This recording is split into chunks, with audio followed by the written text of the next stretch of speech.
Señores, soy el ingeniero Miguel Robles, ingeniero metalúrgico con 20 años de experiencia.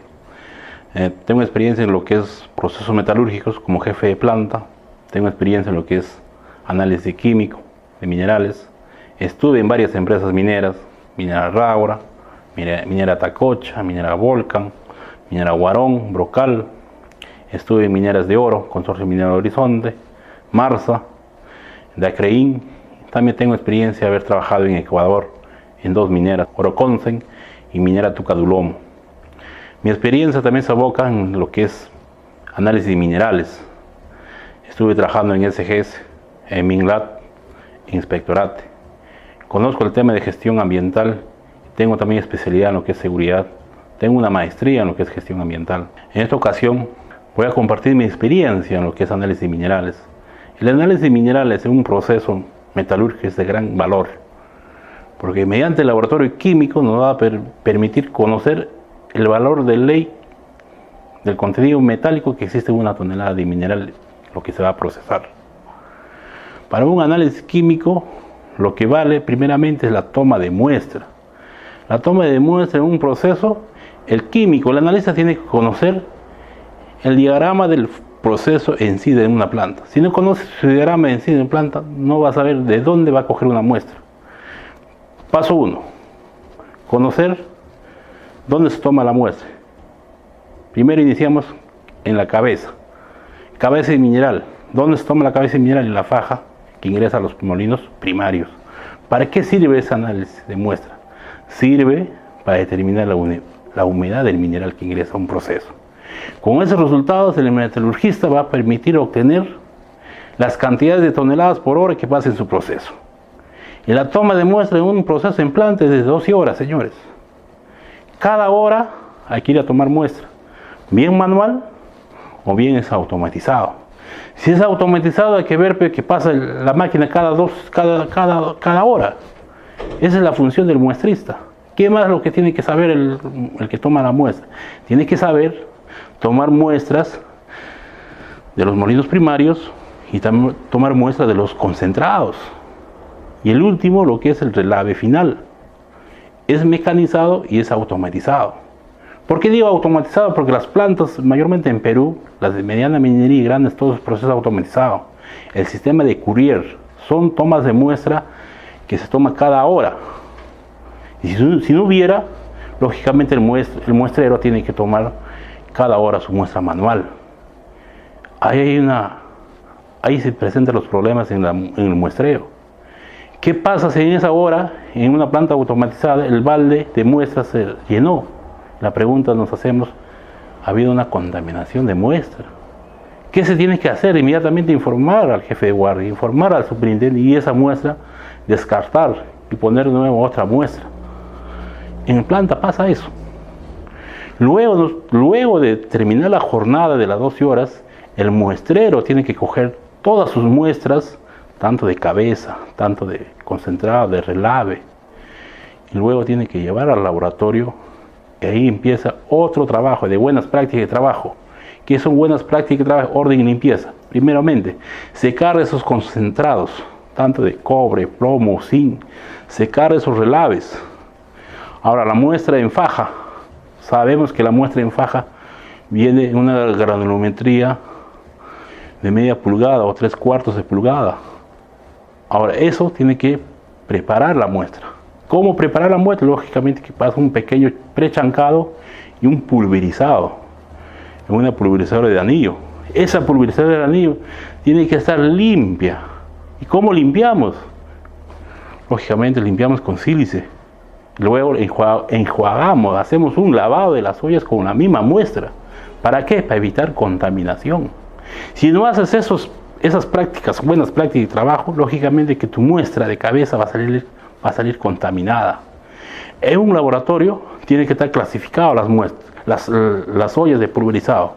Uno para concentrado y otro para el área de mina, para el área de geología.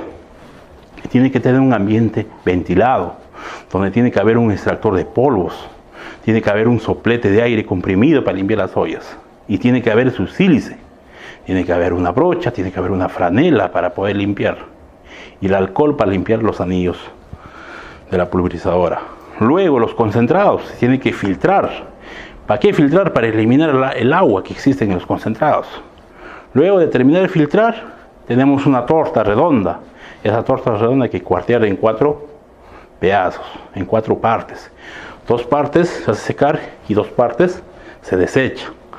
Ahora, ¿cómo es el secado? ¿A qué temperatura? A 100 grados centígrados. ¿Con qué fin? Eliminar el agua. ¿Y cómo sabemos que una muestra está secada? ¿En qué tiempo? Lo vamos a lamentar. Lo otro método que se conoce es el método empírico. Aplicamos el método de espátula. De un cierto tiempo, de 2 horas o 3 horas, se coge una espátula y se toma la muestra. Y si el mineral se pega en la espátula, significa que está húmedo. No debe pegarse en la espátula. Si no se pega, significa que el mineral, el concentrado, está bien secado. Luego, ¿qué se hace? Ahora la pregunta es, si tenemos 3 concentrados, plomo, cobre y zinc, ¿cuál de ellos pulverizamos? Mayormente el cobre no se pulveriza porque tiene una granulometría fina. ¿Qué es lo que se tiene que pasar? El rodillo o el mortero. En cambio, en concentrados de plomo y zinc se tiene que pulverizar. Entonces, para eso, ¿qué tiene que haber? Tiene que haber un ambiente muy aparte, tanto para cobre, tanto para plomo y tanto para zinc. Ollas diferentes. Y se hace el mismo proceso que el concentrado, que el mineral de cabeza. Se tiene que pulverizar, limpiar los anillos, luego se tiene que llevar una muestra representativa al laboratorio químico. ¿Y cuánto es la muestra representativa? Un promedio de 250 gramos, con su contramuestra. Siempre tiene que haber una contramuestra, en todo, en concentrados de cobre, en concentrados de plomo y en concentrado de zinc. Igual la ley de cabeza tiene que haber una contramuestra. Igual en el relave. Luego ya el muestrero tiene que llevar sus baldes y poner igual para que siga el muestreo. El muestreo es de 24 horas, en 12 horas se parte, tanto en la noche, tanto en el día. Ese mismo método de muestreo se aplica todos los días. ¿Por qué es importante el muestreo, señores? Si la muestra sale mal, puede haber un mejor analista, pero si su muestra está mal, de nada sirven los resultados. Y en planta siempre pasa eso. Hay confusión de muestra, hay cruce de muestra. Hay veces el muestrero no lavó bien las ollas, contaminó la muestra, salió otros valores. ¿Y cómo detecta planta? Porque planta ya tiene valores históricos. El jefe del laboratorio químico ya sabe los valores históricos, porque esas leyes no varían, siempre tienen un margen. Ya sabemos cuánto sale todos los días su concentrado, sabe cuántos días sale, sabe con cuánto de ley de cabeza se alimenta la planta. Ya son valores históricos. Hay veces puede salir el relave como ley de cabeza, entonces ha habido un cruce de muestra, una contaminación. Es importante la codificación también de la muestra al momento de vaciar el sobre. Y otro dato importante, en cada proceso de planta hay el muestreo de concentrado. Ustedes saben, que son metalurgistas, hay plantas que utilizan un payloader y empieza a cargar los concentrados en los camiones. ¿Y cómo es el muestreo? Ahí se tiene que aplicar un muestreo en cada payloader, con su bolsa bien clasificada, con su código. Termina la jornada de muestreo, se tiene que homogeneizar esa muestra bien homogeneizada, bien manteada, bien cuarteado. Luego hay que pesar en doble bandeja. Esas son las buenas prácticas. Tú no puedes pesar en una sola bandeja, porque puede haber factor de error, fallas. Quizás no has tarado bien a la bandeja, no has calibrado bien una balanza. Antes de pesar una muestra hay que calibrar la balanza. Y esa es una norma de calidad. Se tiene que hacer un registro de control. ¿Cómo yo sé si he pesado bien? Para eso existen los patrones de pesas, tanto para el muestreo de concentrados y tanto para el pesado de análisis de mineral. Hay que calibrar todos los días la balanza. Luego de tener todo este proceso, ya se lleva al laboratorio metalúrgico químico y una contramuestra se guarda en los almacenes. Puede haber fallas en el análisis químico y ya se coge la contramuestra.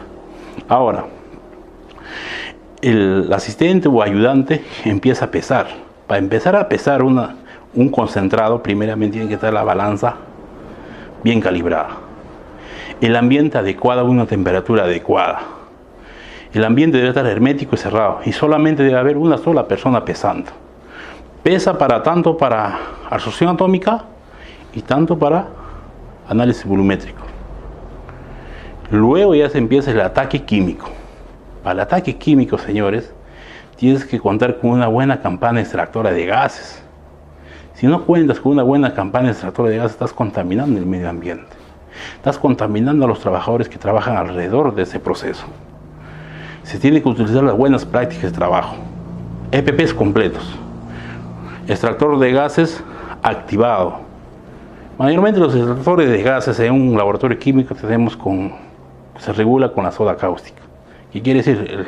La soda cáustica precipita todos los ácidos y al medio ambiente botas vapor de agua.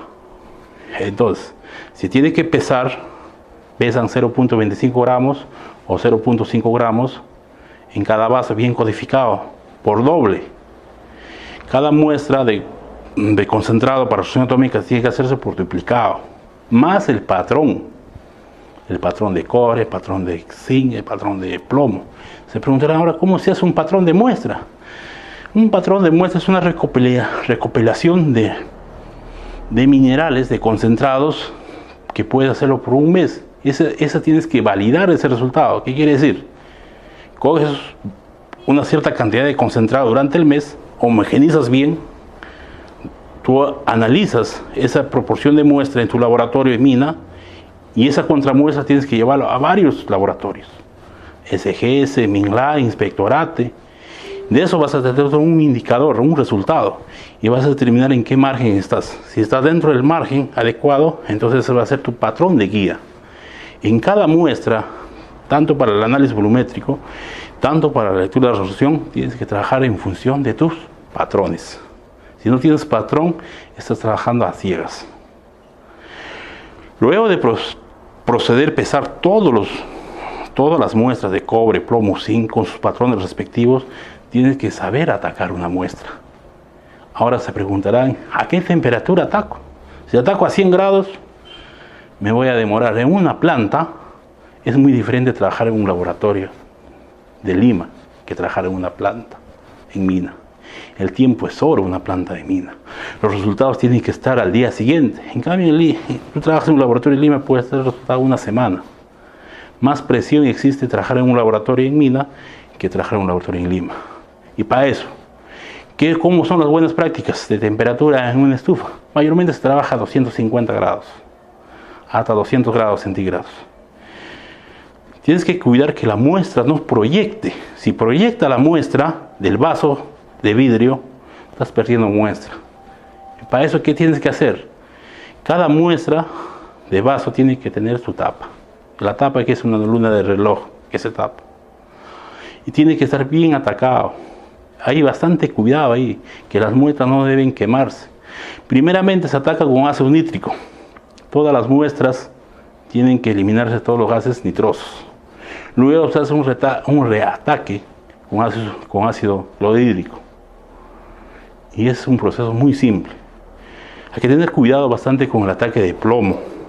Cuando tú atacas bruscamente o enfrías bruscamente una muestra de plomo, precipitas la muestra. ¿Qué quiere decir? Que te va a dar una ley muy baja. ¿Y cómo te das cuenta que precipita la muestra de plomo? Fácilmente vas a ver un lechoso nevado al fondo del vaso. ¿Qué quiere decir? Que esa muestra ha sido mal atacada. ¿Cuál ha sido el error? Quizás hay veces lo enfrían demasiadamente rápido utilizando el agua fría por el tiempo. Esas muestras deben enfriarse naturalmente. Para eso existe la campana extractora, donde inyecta aire frío. Ahora, el análisis volumétrico es lo mismo. El cobre se ataca con ácido perclórico a sequedad total. Se hace hervir adecuadamente, unos 20 minutos. Una fracción de 50 mililitros o 70 mililitros. Igual el plomo, igual el zinc. Bien atacada una muestra, garantiza un buen resultado. Mira las responsabilidades que hay. Un buen muestreo, un buen ataque. De muestra, pasamos a un proceso ya, lo que es trasvasado de la muestra a las fiolas. Ahora, es importante el trasvasado de muestra. ¿Cómo se hace un trasvasado de muestra? Se coge un embudo de vidrio, se coloca en cada fiola y se va trasvasando. Ahora, hay que tener un cuidado adecuado al momento de lavar un vaso de vidrio. Si tú no sabes lavar un vaso de vidrio, al momento de trasvasar, puede ser que te quede muestra. Entonces, ¿qué quiere decir? Que tu ley va a salir menos. Hay que saber lavar un vaso. Luego, ¿qué se tiene que hacer? Saber aforar una fiola. ¿Ah? Ahora, una fiola caliente, lo engrasas, te va a dar un resultado erróneo. Tienes que dejar que se enfríe esa fiola. Ustedes saben que el ácido que se inyecta a la fiola con la muestra genera calor a la muestra. Entonces tienes que dejar que enfríe ese ácido. Luego aforas, luego tapas correctamente y haces un correcto agitado, homogeneización de la muestra. Es un dato importante. El otro dato importante, tienes que saber pipetear. Si no sabes pipetear, lógicamente que vas a dar un valor bajo o un valor alto. Tiene que haber una buena técnica de pipeteo, una buena técnica de aforamiento. Todos esos factores hacen para que salga una muestra correcta. Luego ya pasa al proceso de absorción atómica. Ahora, para yo analizar una muestra en una absorción atómica, primeramente tengo que ver las condiciones del equipo de absorción atómica. Si es un equipo Perkin, mi experiencia se abarca mayormente a los equipos Perkin 400, al Perkin 100, al Perkin 300. Los Perkin, primeramente hay que saber calibrar. ¿Y cómo calibras un equipo Perkin? Con 5 ppm de cobre. Con 5 ppm de cobre, al Perkin se tiene que calibrar, buscar la mayor absorbancia. Dentro del Perkin tenemos dos aparatos. Uno el Flow, que es una estrellita de plástico, y uno es lo que es la bola de impacto. Ambos dan para ciertas lecturas. El Flow, tú tienes que buscar una absorbancia de 250. Ahí tú puedes leer el cobre, ahí tú puedes leer el bismuto, puedes leer el manganeso. Y lo que es el plomo. Ahora, lo que es con la bola de impacto, tú lees con una absorbancia de 600. ¿Qué quiere decir?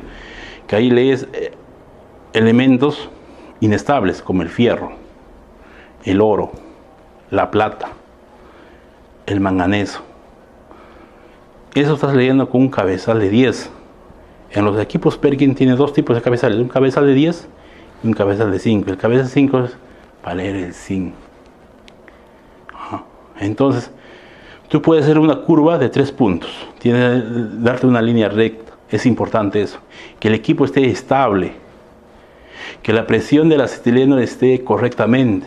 Cuando ya está en 60 psi hay que cambiar de acetileno, ¿no? Que el equipo esté limpio, ordenado. Porque dentro del equipo, dentro del cabezal, tiene muchos sensores.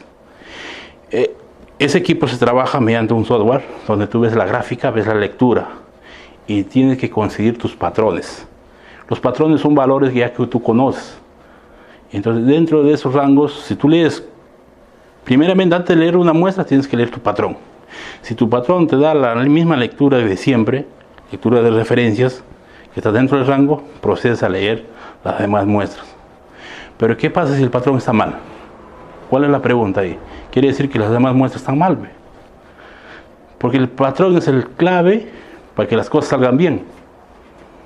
Si tú lees que el patrón está correcto dentro de los rangos, puedes ir leyendo las demás muestras. Pero si está mal, de nuevo tienes que volver a reensayar todo. Para eso existen buenas prácticas de trabajo. Para eso se tiene que entrenar y capacitar a cada personal en cada área. Un buen pesado garantiza la muestra. Un buen ataque químico garantiza la muestra.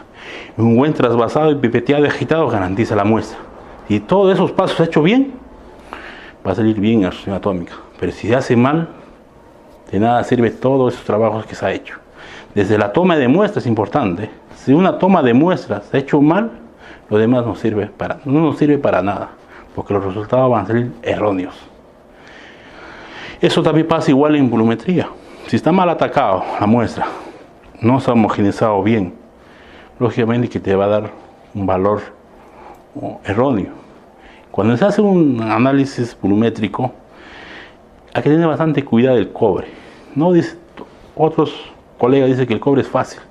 Sí es fácil, pero la reacción de la titulación es lento. Hay que trabajarlo gota por gota para que no reaccione, para que tenga un valor estable. En cambio, en el plomo sí, la titulación es rápido, el color es rápido.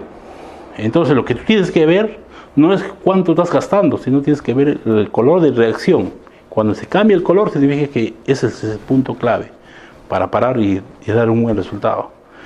Otros que hacen, miran cuánto están consumiendo, se preocupan el consumo.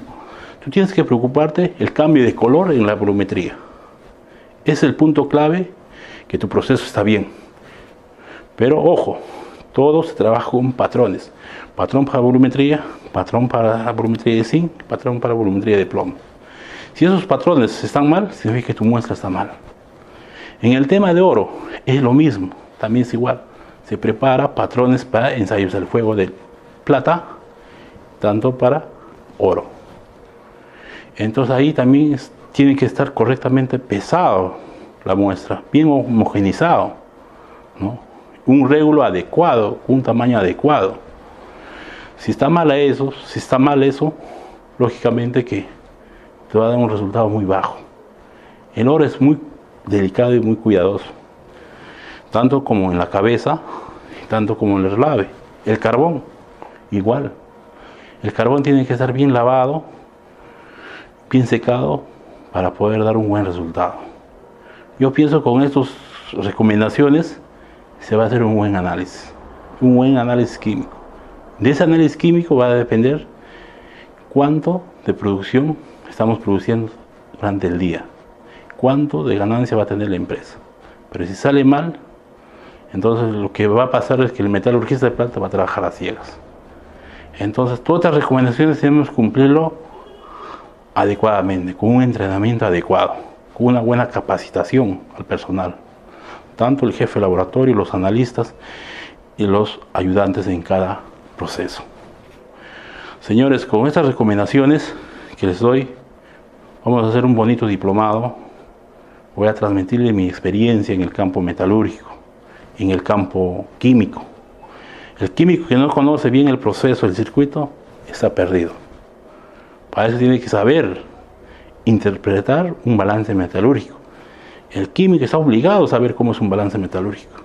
Porque ¿qué pasa? Hay veces da datos que no son reales a la realidad. Como les digo, el relave nunca puede salir más alto que la cabeza. Hay veces da casos que reporta más alto que la cabeza. Entonces, ¿por qué? Por fallas humanas, contaminación de muestra, cruce de muestra. Todas esas cosas hacen que dar un resultado erróneo. En este diplomado vamos a aprender a interpretar resultados. Ustedes van a saber cómo se hace un balance metalúrgico, si las leyes coinciden, ¿no?, a lo que trabaja realmente una planta. Y ustedes van a poder aprender cómo vender ese concentrado. Es un dato importante. Sabemos analizar, sabemos lo que hay, pero tenemos que saber vender cómo se vende ese concentrado. Cuánto se está recuperando y cuánto se está perdiendo. Tenemos que hacer un análisis de la cabeza, del concentrado, el relave y sus contaminantes. ¿Ah? El concentrado de cobre tiene muchos contaminantes. Uno de esos es el arsénico. El arsénico es un elemento muy estable para leer, ¿verdad? Muy complicado para leer. No es como los demás elementos. Hay una técnica y desde el momento de secado de muestra. Se preguntarán, ¿se secará a 100 grados? No se seca a 100 grados, señores. En este diplomado van a saber a cuántos grados se seca y cómo se analiza el arsénico y cómo se prepara una curva. Eso lo dejo como una incógnita para que ustedes en este diplomado aprendan a analizar el arsénico. Otro contaminante del cobre es el manganeso, el bismuto, el fierro, señores, el fierro. Cuanto hay más fierro, ¿qué va a pasar? Tu concentrado de cobre va a ser más bajo. Es lógico. ¿Ah? Y eso tiene que conocer el analista. Saber diferenciar los contaminantes. Si tú conoces bien los contaminantes de cada elemento, lógicamente que vas a tener un concentrado limpio. ¿Qué quiere decir un concentrado limpio? De valor de alta ley. Pues si tienes un concentrado sucio, significa que tus contaminantes son altos. El desplazamiento de plomo y zinc en el cobre también es importante. El desplazamiento del cobre y zinc en el plomo también es importante. Hay que saber cuánto es el rango. ¿Cuánto de plomo yo debo tener en el cobre? 3%, 2%, 5%. En este diplomado ustedes van a saber eso. Es interpretar esos valores. Les espero pronto en ese diplomado.